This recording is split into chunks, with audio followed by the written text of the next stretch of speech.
Вітаю вас, друзі! Сьогодні говоритимемо про гроші. Але не про абстрактні бюджети чи суху економіку, а про реальні гроші реальних людей. І про те, як держава вирішує, кому додати, а кому урізати. Почнемо з простої життєвої ситуації. Уявіть собі людину, яка роками отримує субсидію. Невелику суму. Це не розкіш, не бонус, а допомогу, без якої складно платити за світло, газ, воду, опалення. Для багатьох це питання не комфорту, а виживання. І ось. Настає 2026 рік. Людина відкриває повідомлення і бачить, що субсидія стала меншою. А хтось бачить, що її взагалі більше немає. Без попередження, без пояснення людської мови. Просто немає. Чому я починаю саме з цього? Тому що з 1 січня держава почала масштабну звірку даних. І субсидії можуть припинити тим, хто формально більше не відповідає критеріям. Не завжди справедливо, не завжди з урахуванням реального життя, але формально. І тут ми бачимо першу важливу річ. Урізання починаються знизу. З тих, хто не має запасу міцності. А тепер інша реальність. Паралельно. Буквально нещодавно НАБУ і САП повідомили про підозри 5 народним депутатам. Мова йде про систематичне отримання хабарів за потрібні результати голосувань у Верховній Раді. Подробиці, насправді, ви вже чули, тому коротко про цифри. За даними слідства, раніше тариф становив від 2 до 20 тисяч доларів, а згодом ці суми зросли в рази. У середньому плюс десь 150%, а в окремих випадках у десятки разів. Тобто хабарі, вибачте, теж індексуються. Навіть краще, ніж соціальні виплати. І це не поодинокий випадок, а симптом системи. Тепер ще одна частина картини.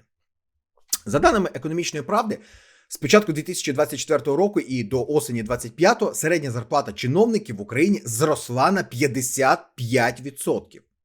У центральних органах влади зростання, вибачте, доходило до 133%. Паралельно Верховна Рада збільшила фонд оплати праці помічників депутатів майже на 50%. А вже в держбюджеті на 2026 рік заклала собі до 200 тисяч гривень на так звану роботу з виборцями. І все це під час війни. Тепер давайте поставимо поруч іншу сторону. Що за цей самий період отримали звичайні люди? Мінімальна зарплата зросла приблизно на 19%. Мінімальна пенсія на кількасот гривень. У 2025 році ключові соціальні стандарти взагалі були заморожені. Тобто, реального зростання не було. А тепер найболючіше – військові. У 2023 році мінімальне грошове забезпечення було зафіксоване на рівні близько 20 тисяч гривень, без бойових. Якщо не помиляюся, 20 тисяч 300 гривень.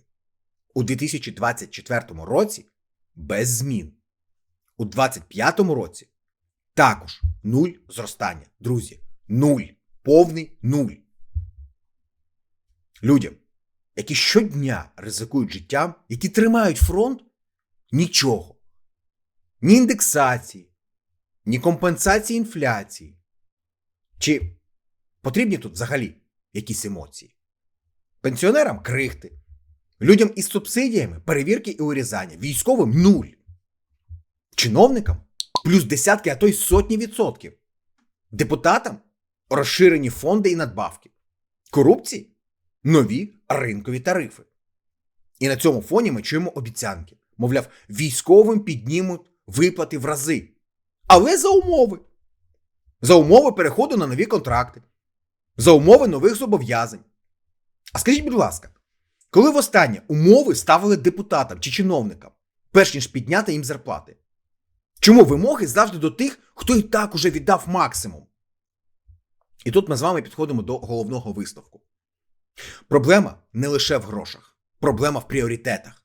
Коли держава перш за все дбає про власний апарат, а потім вже про людей, це означає, що суспільний договір тріщить. І це не емоція, це арифметика.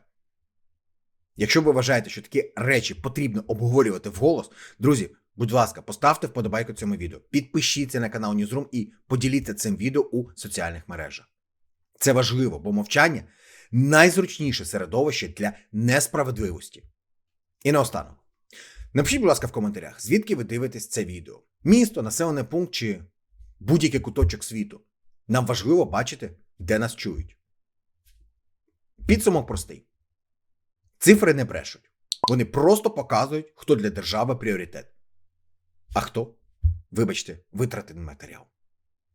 Я дякую, що додивилися це відео до кінця. Ну а завершую відео вже за традицією. Легендарною фразою. От така фігня, малятка, любі хлопчики і дівчатка. До речі, напишіть в коментарях, чи пам'ятаєте ви, кому належить цей легендарний вислів.